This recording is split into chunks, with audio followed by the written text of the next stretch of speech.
C'était un mardi matin humide d'août lorsque Richard Nelson, le nouveau chef de police fraîchement nommé, sortit de sa voiture au cœur de Blue Ridge. La petite ville se nichait tranquillement entre les collines ondulantes de Caroline du Nord, vêtue d'une simple chemise à carreaux, d'un jean usé et de vieilles baskets. Richard n'avait pas l'air d'un homme ayant passé plus de 20 ans à gravir les échelons des forces de l'ordre. C'était exactement ce qu'il voulait. Richard croyait aux choses telles qu'elles étaient vraiment, sans le filtre poli des réunions planifiées ou des accueils soigneusement préparés. En tant qu'homme noir accédant à un rôle de direction dans un département entouré de rumeurs d'abus, il voulait voir ce qui se passait réellement dans les coulisses. La meilleure façon d'y parvenir était de se fondre dans la masse. Le parking du commissariat était animé.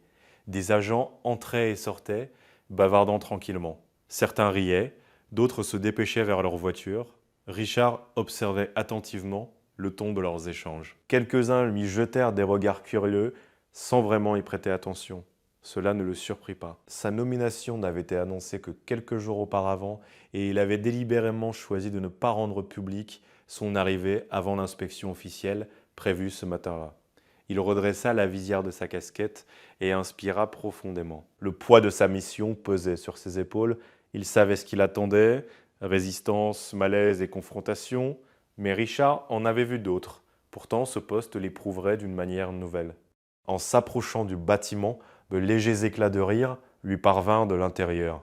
Richard entra discrètement par la porte latérale sans se faire remarquer. Le bourdonnement des voix emplissait l'air mêlé à l'odeur du vieux café. Les lumières fluorescentes se reflétaient sur les carreaux brillants tandis qu'il avançait lentement dans le couloir, observant tout. Des groupes d'agents se rassemblaient près des bureaux, discutant ou consultant des rapports. Personne ne semblait se soucier de l'inconnu parmi eux. Puis une voix cinglante brisa le brouhaha. « Et toi ?» Richard se retourna. Un agent blanc se dirigeait vers lui, un sourire suffisant aux lèvres. Son badge indiquait « Agent Daniels ».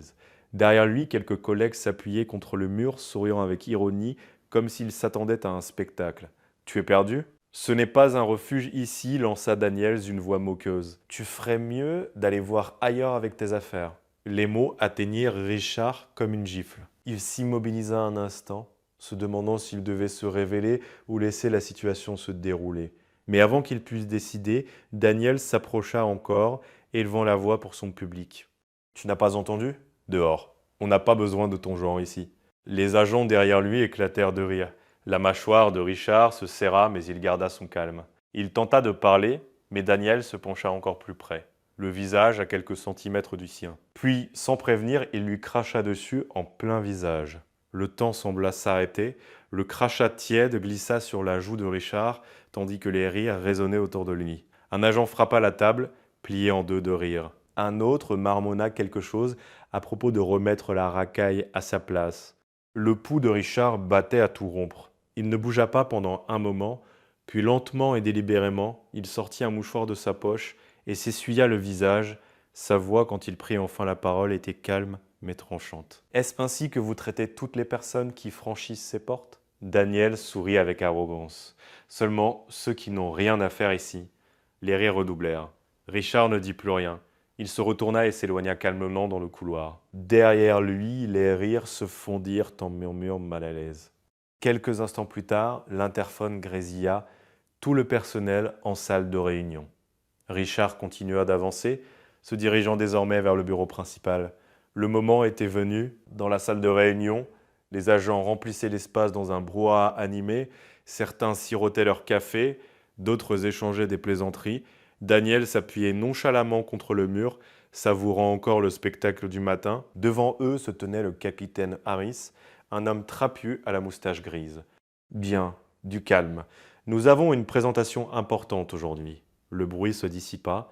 La curiosité se répandit sur les visages. Comme vous le savez, pour la plupart, le chef Caldwell a pris sa retraite le mois dernier. Nous attendions son successeur et j'ai le plaisir de vous présenter notre nouveau chef, un homme avec un long parcours de leadership et une vision claire pour ce département. Quelques têtes se tournèrent vers la porte. Richard avança alors, tenant désormais un dossier marqué du sceau officiel du commissariat. Ses pas calmes résonnèrent dans la salle silencieuse. Sa présence stoppa tout le monde net. Le sourire de Daniels disparut.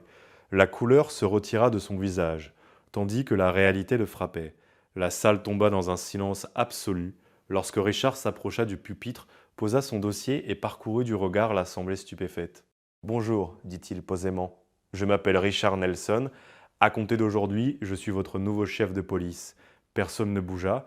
L'air était lourd, le visage de Daniels vira au rouge écarlate, tandis que des chuchotements parcouraient la salle. Lorsque je suis arrivé ici ce matin, j'étais en tenue civile parce que je voulais voir ce département à travers un prisme non filtré. Ce que j'ai observé m'a ouvert les yeux. Un murmure parcourut la foule, mais Richard leva la main pour réclamer le silence.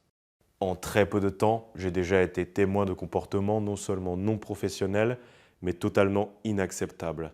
Permettez-moi d'être on ne peut plus clair. La culture qui s'est développée ici prend fin aujourd'hui. La salle demeura silencieuse. Daniel se tortillait mal à l'aise, les yeux rivés au sol. Le ton de Richard se durcit. Le respect n'est pas facultatif. C'est le fondement de ce que nous faisons. Sans lui, nous nous trahissons les uns les autres et nous trahissons les personnes que nous avons juré de protéger. Il marqua une pause, laissant le silence peser lourd. Ce matin, certains d'entre vous ont ri alors qu'un homme était humilié sans raison. Vous pensiez que c'était sans conséquence. Mais cet homme aurait pu être n'importe qui, un civil, un père, un voisin. Chaque personne qui franchit ces portes mérite le respect, qu'elle porte un badge ou non, personne n'osa bouger. Richard continua d'une voix basse mais puissante. Le changement n'est jamais facile, mais il y aura une tolérance zéro pour tout comportement portant atteinte à la dignité d'autrui, qu'il s'agisse de collègues, de civils ou de toute autre personne. Il descendit du pupitre et se dirigea vers le groupe. Sa présence calme suffit à faire détourner le regard à plusieurs agents. Il s'arrêta à quelques pas de Daniels. « Agent Daniels, dit-il d'un ton tranchant. » Daniels sursauta. Son assurance du matin s'était évaporée. « Vous, dit Richard en le fixant dans les yeux, vous incarnez tout ce qui est brisé dans ce département. Lorsque vous m'avez craché au visage, vous n'avez pas seulement manqué de respect envers moi. Vous avez manqué de respect au badge, au serment et à la communauté même que nous avons juré de servir. »« Chef, je ne savais pas, balbutia Daniels, c'est précisément le problème.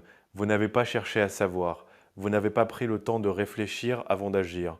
Vous avez supposé que l'homme qui se trouvait devant vous n'avait aucune importance. Et c'est cette supposition qui a fait perdre à ce département la confiance de sa population.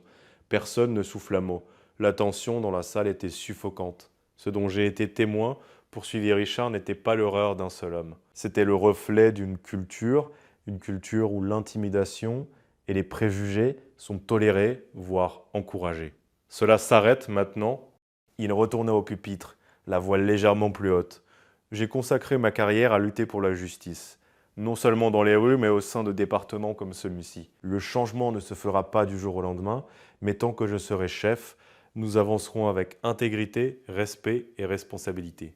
Il se tourna vers le capitaine Harris et hocha la tête. Avec effet immédiat, l'agent Daniels est suspendu dans l'attente d'une enquête interne.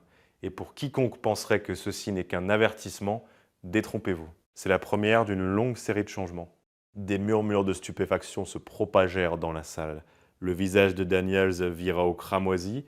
Il fixait le sol, humilié. Il ne s'agit pas de vengeance. Il s'agit de standards. Si vous n'êtes pas prêt à les respecter, ce n'est pas votre place. Mais si vous êtes prêt à faire mieux, à être meilleur, alors nous avançons ensemble. Sachez simplement ceci, je vous tiendrai tous responsables de vos actes. La réunion se termina dans le silence.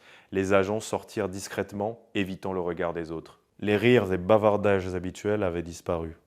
Richard resta un moment au pupitre, regardant Daniels partir la tête basse, son orgueil en miettes. Les autres agents s'éloignaient plus lentement, leur visage mêlant culpabilité et réflexion. De retour dans son bureau, Richard s'affaissa lourdement dans son fauteuil. Il exhala profondément. Il savait que ce n'était que le début. Changer des années d'habitudes toxiques prendrait du temps et tout le monde ne resterait pas. Mais il n'était pas venu à Blue Ridge pour se faire des amis.